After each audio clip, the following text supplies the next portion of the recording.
C'est la fois où on a vraiment réussi à réaliser ce qu'on voulait, c'est-à-dire raconter une histoire avec la sauce. Mais je vais essayer d'y répondre de façon succincte, mais après ça, tu sais, chaque sauce a son histoire, déjà en partant dans la sélection des ingrédients, dans d'où ils viennent, d'où ils proviennent, et traditionnellement, ils sont utilisés comment.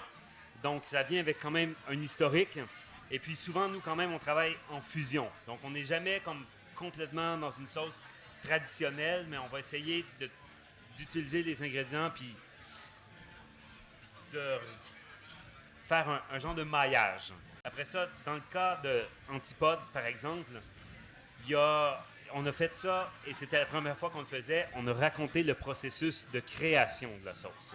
Et puis c'est là il y a une vraie histoire. Et si tu scannes, en fait, il y a un code QR sur les sauces Antipode, en fait, à venir. Cool. Et là, il y a un film de 22 minutes qui raconte le processus pratiquement du début à la fin.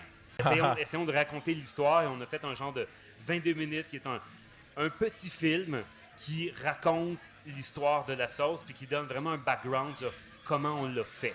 Et ça, c'était la sauce qui méritait, je te dirais, le plus d'attention au niveau de l'histoire parce que c'était, disons, narrativement intéressant parce que déjà, c'était une rencontre. C'est une rencontre entre moi, une rencontre avec François, puis après ça, c'était un processus créatif et on a montré c'était quoi le processus créatif de création.